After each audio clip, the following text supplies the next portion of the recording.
नमस्कार, मैं हूं आपके साथ पूर्णिमा मिश्रा। हमारे खास प्रोग्राम क्या कहते हैं नरेंद्र मोदी में आज आपको सुनवाएंगे प्रधानमंत्री का वो ऐतिहासिक भाषण जो उन्होंने 1 दिसंबर 2012 को गुजरात के सूरत में दिया। अपने भाषण में मोदी जी ने कहा कि कांग्रेस पार्टी की डिक्शनरी में जितनी गालियां हैं वो सारी गालियां मेरे लिए इस्तेमाल कर चुके हैं। वो रोज मेरे ऊपर कीचड़ उछालते हैं, लेकिन उन्हें ये मालूम नहीं कि वो जितना ज्यादा कीचड़ उछालेंगे कमल उतना ही ज्यादा खिलेगा। भाइयों बहनों, ये कांग्रेस पार्टी सुबह शाम डिक्शनरी खोल करके बैठ जाती है कि आज मोदी को कौन सी नई गाली दी जाए।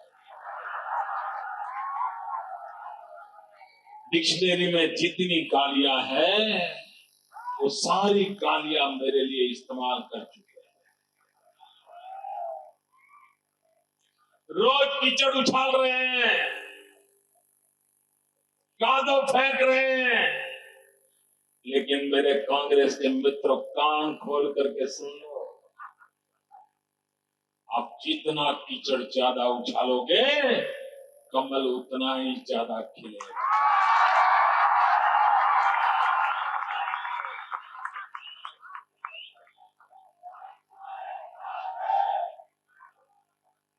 दिन में 90 बार आपके ड्राइंग रूम में, टीवी पर पिछले 6 महीने से कांग्रेस वाले आकर के चीख चीख करके कह रहे हैं दिशा बदलो, दिशा बदलो। 6 महीने से। अरे मेरे कांग्रेस के मित्रों, गुजरात ने जिस दिशा पर अपने रास्ता बनाया है, अगर दिल्ली भी गुजरात की दिशा पकड़ ले तो देश का भी भाग्य बदल जाए। गुजरात की दिशा है सरदार पटेल की दिशा, गुजरात की दिशा है लोह पुरुष की दिशा। और भाइयों बहनों, कांग्रेस वाले क्या कह रहे हैं? अभी कुछ दिन पहले हमारे कांग्रेस के नेता ने सुनाया, फरमाया उन्होंने, ये गुजरात का मुख्यमंत्री जो है ना, वो तो वानर है, वानर। बताओ क्या गुजरात की जनता ने वानर को चुना है क्या? मैं कांग्रेस के मित्रों को कहता हूं कि मोदी को गालियां देने के उत्साह में आप अपना अज्ञान प्रकट करते हो।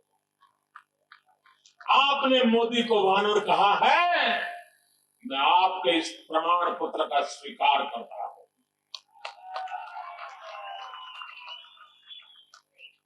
आपके इस प्रमाण पत्र को गले लगाता हूं। अगर कांग्रेस के लोगों ने रामायण पढ़ी होती तो मुझे वानर कहने की हिम्मत नहीं करते।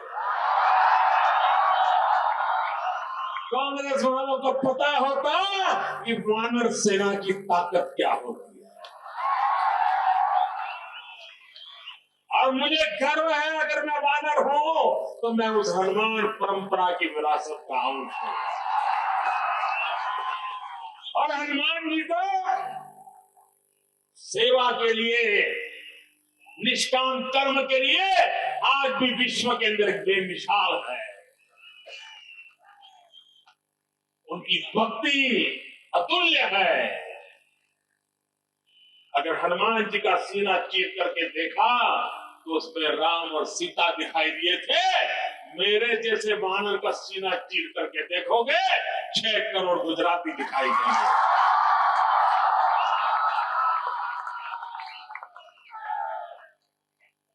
मेरे लिए अगर मैं वानर हूं तो मेरे 6 करोड़ गुजराती ये मेरे भगवान राम है और मैं उनका पुजारी हूं, मैं उनका सेवक हूं और मुझे उनकी सेवा करने का गर्व है।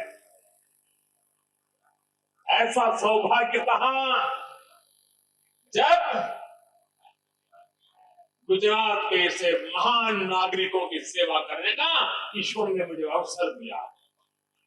ये मेरा सौभाग्य है। भाइयों बहनों, मैं 11 साल से आपने मुझे काम दिया हुआ है। मुख्यमंत्री पद क्या कुछ नहीं है। देश के मुख्यमंत्री क्या कुछ नहीं करते हैं,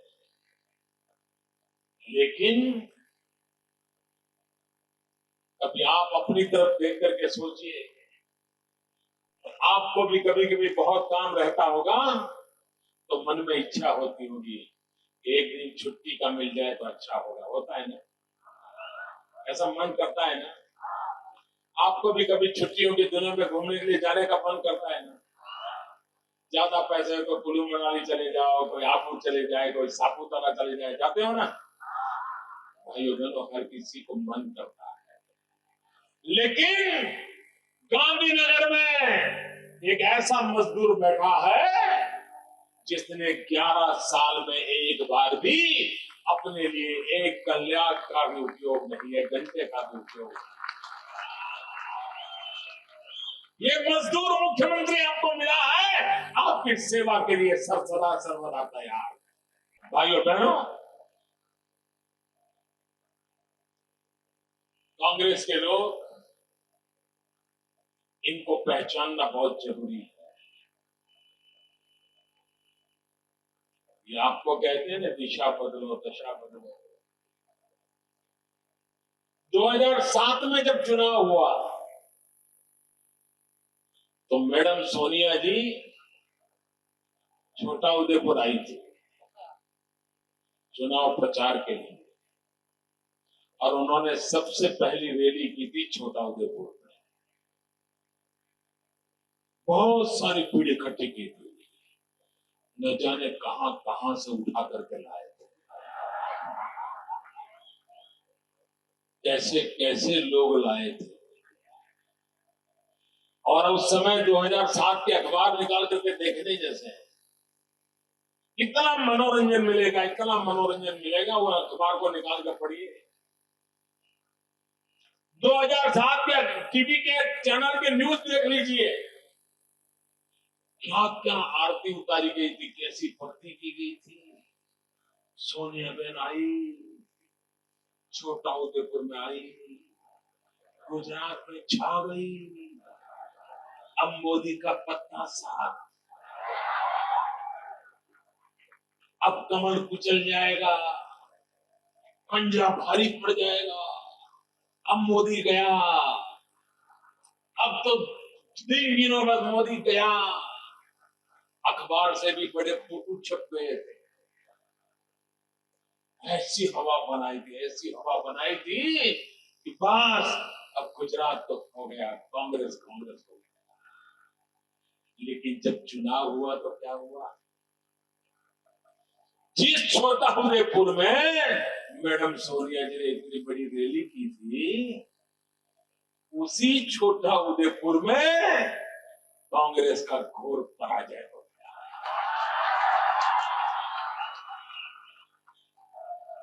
मिट्टी पलित हो गई कांग्रेस की, और इसलिए कांग्रेस ने, मैडम सोनिया जी ने 2012 में अपनी दिशा बदली।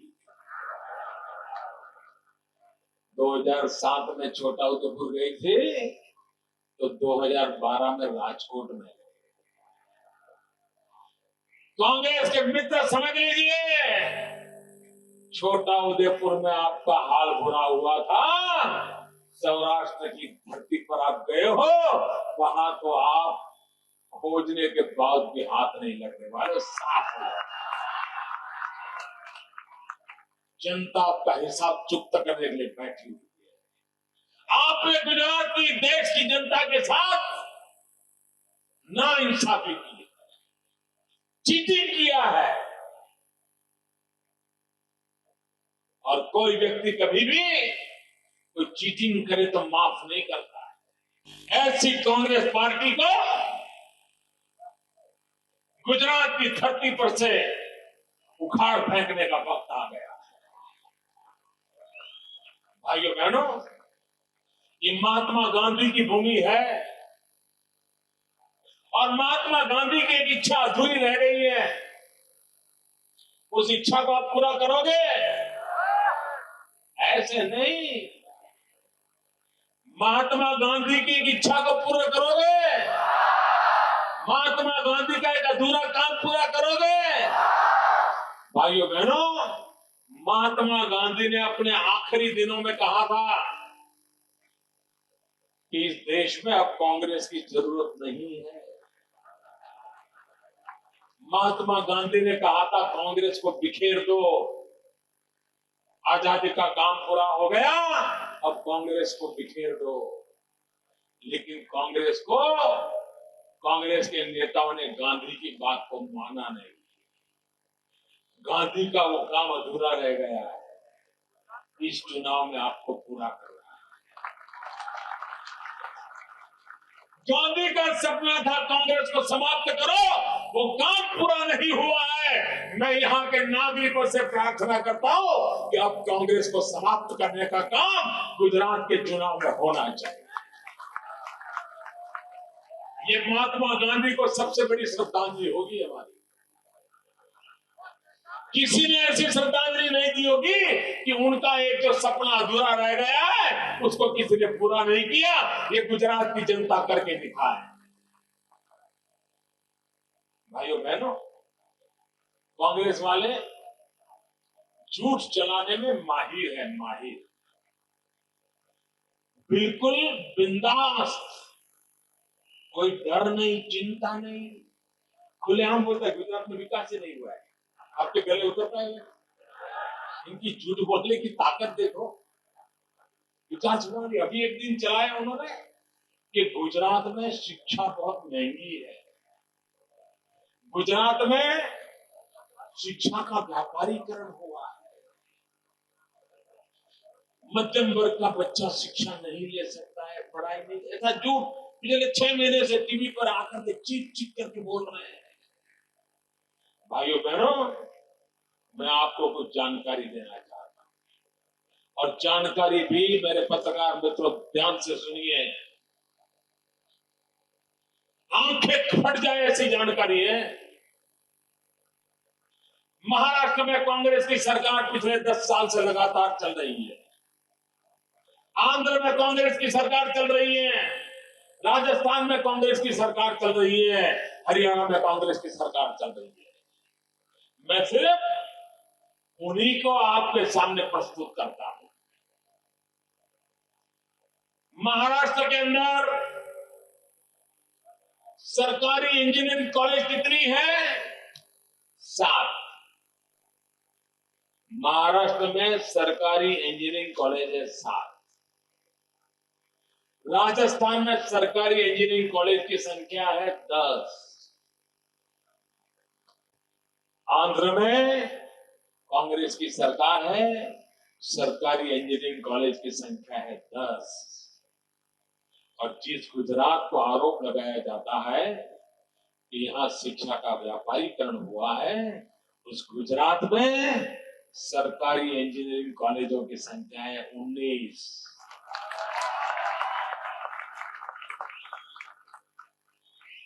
और आंध्र में, महाराष्ट्र में, राजस्थान में इंजीनियरिंग कॉलेज सरकारी कम इसलिए है ताकि वहां पर